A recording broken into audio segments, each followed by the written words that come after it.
I've been happily married for 2 decades now. Despite not having children, my wife, Emily, and I share a deep and affectionate bond. Our colleagues at work recognize us as a devoted couple, a reputation I inadvertently cultivated by frequently discussing our harmonious relationship, be it at social gatherings or casual conversations. One evening, I found myself at a nearby pub, invited by a junior colleague who sought my counsel.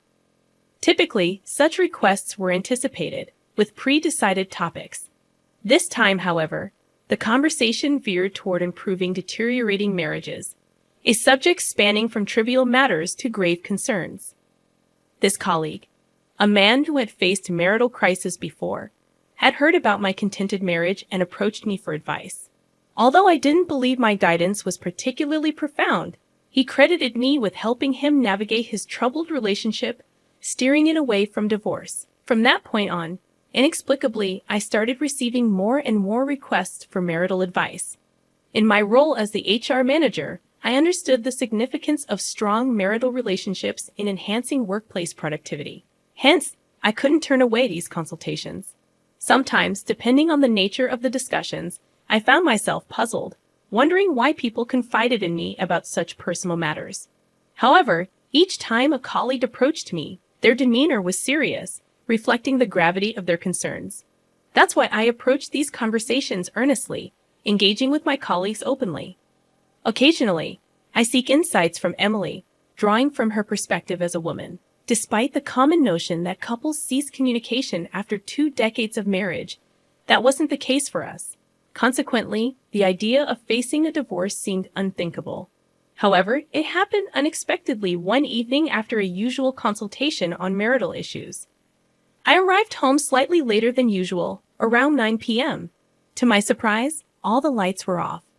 I called out for Emily as I entered, but there was no reply. At that time, Emily, a full-time homemaker, seldom left the house. I recalled her mentioning a dinner gathering with her college friends, assuring she'd be back by 8 p.m. The eerie silence inside the dark house left me unsettled. Proceeding to the living room, I switched on the lights, only to find Emily absent. On the table, I noticed a piece of paper. As I read the words inscribed upon it, I was overcome with shock. The message simply stated, "Thank you for everything. Get along well with that person." It was a clear indication of our breakup, with that person undoubtedly referring to another woman. It became evident that suspicions of my infidelity were looming, though I had no inkling as to who might be behind these accusations. An uneasy feeling settled in, prompting me to dial Emily's number repeatedly. Strangely, she didn't answer, and her voicemail remained untouched. I hesitantly reached out through WhatsApp, but my message lingered unread for what felt like an eternity. Emails met with the same silence. Desperation pushed me to dial Emily's family home, a rare move for me. My mother-in-law's surprised tone greeted me, questioning if something was amiss. "Is something wrong, Matt?" she inquired. Her concern deepened my sense of foreboding. I had assumed Emily would be at her parents' house, but her absence there left me fumbling for an excuse.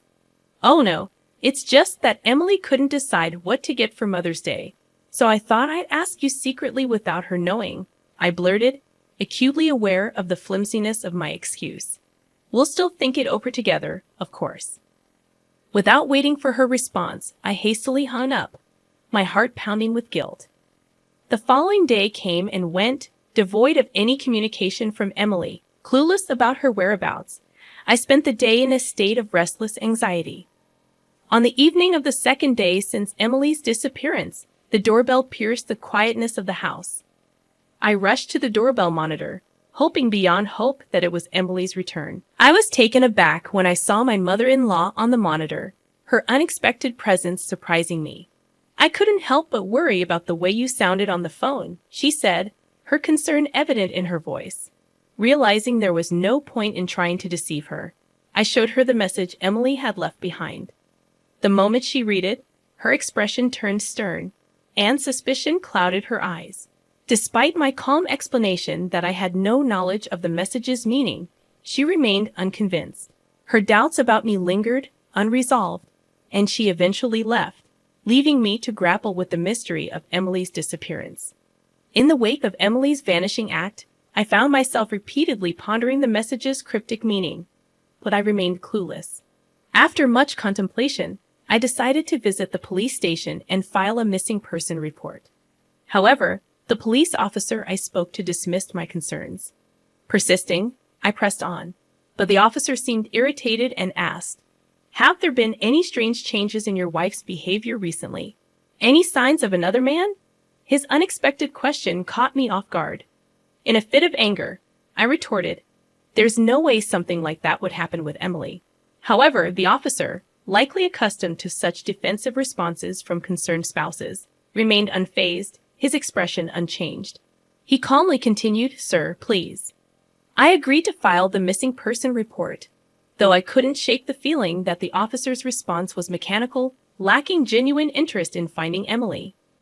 Leaving the police station, the word cheating lingered in my mind, an unsettling echo of the officer's inquiry. Back home, I continued to dwell on Emily's recent behavior, searching for any suspicious signs. Despite my efforts, I couldn't pinpoint anything alarming. In the days following Emily's disappearance, I slept in the living room, ready to respond to any communication. One night, the doorbell's chime jolted me awake. I hurried to the monitor and was surprised to see my mother-in-law's stern face. Hastily, I opened the front door, bracing myself for her reprimand. Unexpectedly, she uttered astonishing words. "Emily is at my house right now." I stood there, frozen, absorbing her words. After a deep breath, I snapped back to reality, swiftly preparing to leave. Just before I stepped out, my mother-in-law said, "I suspected you. I'm sorry." She had come in person to apologize, explaining her stern demeanor earlier. Rushing to Emily's parents' house, my mind raced, contemplating the situation.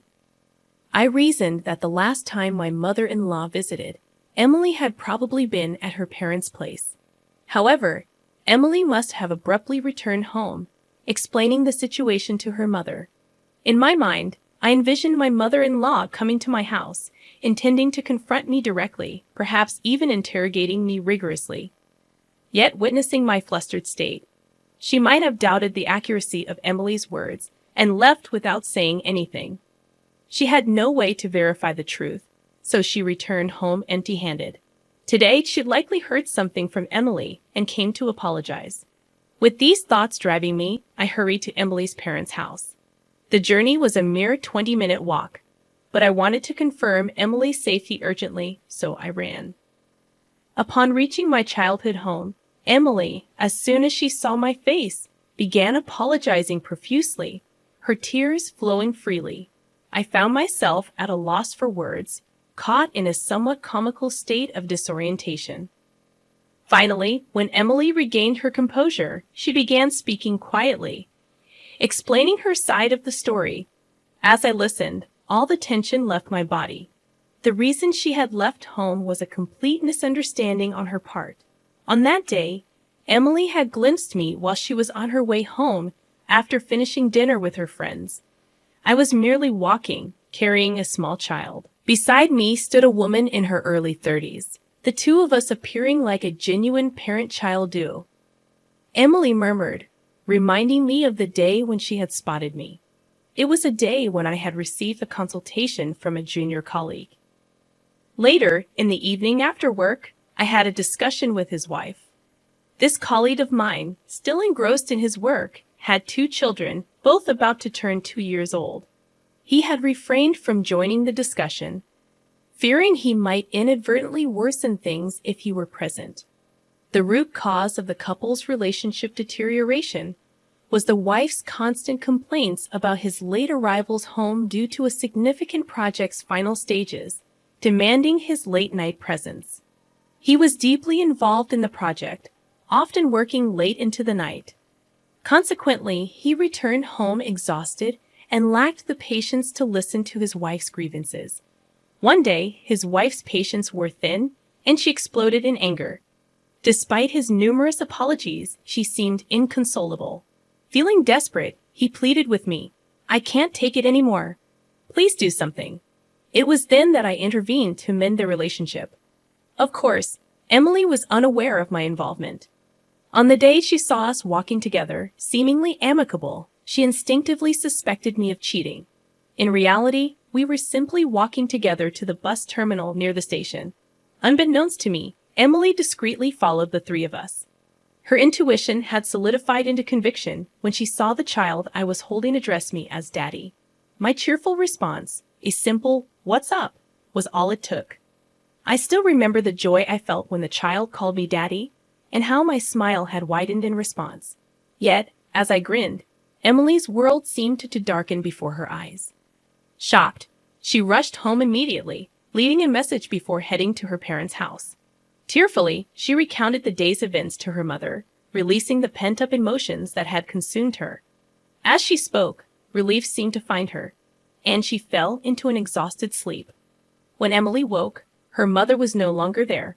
At that moment, her mother must have been en route to my house. Today, Emily realized it was all a misunderstanding. One day, at her mother-in-law's suggestion, we went to the shopping center, hoping to distract ourselves. While there, Emily spotted a woman and a child she had seen in town. Accompanied by a man of similar age, acting on impulse, Emily approached them. Standing before them, she was at a loss for words. The man looked surprised initially, but then he smiled, saying, "Oh, Mrs. Thomas, hello. We've always appreciated your help." Emily was bewildered. Why did this man know her? It turned out the man explained. Mr. Thomas had a picture of you two on his smartphone's wallpaper. He proudly showed it off when we talked about our troubled relationship. But the other day, your child called him Daddy. Emily, baffled, mentioned this to the woman beside him, who looked puzzled for a moment before apologetically explaining, "I'm sorry. Our child calls any adult man Daddy. Someone overheard it and misunderstood." Hearing this, I couldn't help but burst into laughter. You've always been a bit clumsy, but this one's the funniest so far. Emily, upon hearing this explanation, felt a mix of embarrassment and relief. Finally, she smiled. It was the first time in 4 days that I had seen her smile. Unable to contain my emotions, I said, "Please continue showing me that smile from now on." In response, Emily nodded quietly.